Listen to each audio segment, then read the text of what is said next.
এসেছি, আগে আমি এসেছি, মালদাও গিয়েছি, তাছাড়া বালুরঘাটে গিয়েছিলাম বালুরঘাটে। তো সেখান থেকে যেরকম একটা সাড়া পাচ্ছি সমস্ত বাংলার মানুষের কাছে বুঝতে পারছি মোদিজি যে গ্যারান্টি দিচ্ছে তার প্রতি মানুষের আস্থা আছে। এবারে লোকসভা নির্বাচন, এই নির্বাচন শুধু 5 বছরের জন্য নয়, মানে আগামী আমরা প্রধানমন্ত্রীজি বারবার বলছেন যে 1000 বছরে আমাদের কোন দিকে আমাদের ভারত যাবে তার নির্দেশ এবং নির্দেশিকা সেইগুলো তৈরি হবে। এর জন্য ইম্পর্টেন্ট খুব প্রয়োজন। আর বিশেষ করে বাংলার যেটা আপনি একটু আগে বললেন যে জঙ্গলরা, সেটাকে অবশ্যই আমাদের মুক্ত করতে হবে।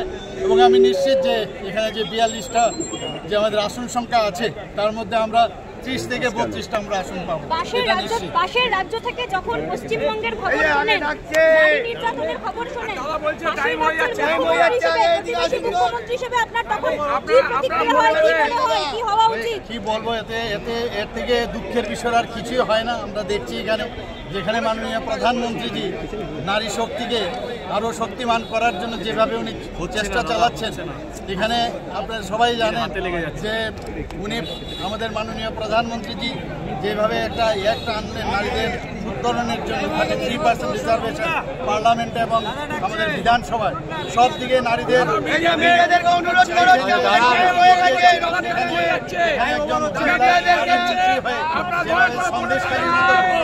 এবং বিভিন্ন সময়ে আমাদের সরস্বতীদের উপর আক্রমণ, এগুলো সত্যি অত্যন্ত দুঃখের বিষয়, পরিতাপের বিষয়।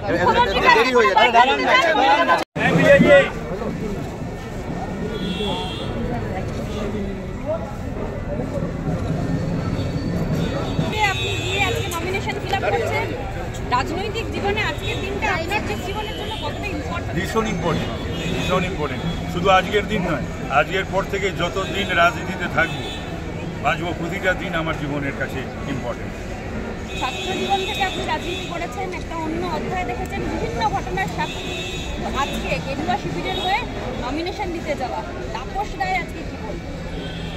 তাপস রায়ের আজকে ভারতবর্ষে বা আজকের বাংলায় যদি সমস্ত দিক দেখা যায়, ভাবা যায়, মানুষের কথা ভাবা যায়, দেশের কথা ভাবা যায়, এটা দেশের নির্বাচন, এটা জাতির নির্বাচন, দেশের নির্বাচন, ভারতবর্ষের পার্লামেন্টের নির্বাচন।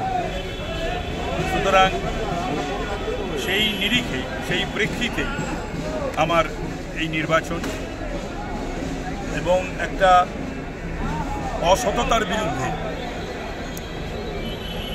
দল এবং অসৎ প্রার্থীর বিরুদ্ধে আমার লড়াই।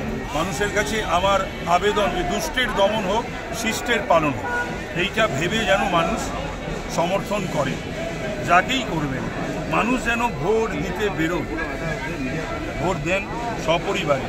এটা মোদিজিরও আবেদন, আমার প্রার্থনা যে আপনারা গণতান্ত্রিক বন্দোবস্ত ব্যবস্থার কথা আমরা সকলে বলি, কিন্তু ভোট আমার অধিকার, ভোট আমার মর্যাদা, ভোটটা দিতেই হবে, সপরিবারে দিতে হবে এবং প্রতিবেশী আত্মীয় স্বজনদের নিয়ে বলতে হবে, দুষ্টের দমন এবং শিষ্টের পালন করার জন্য ভোট।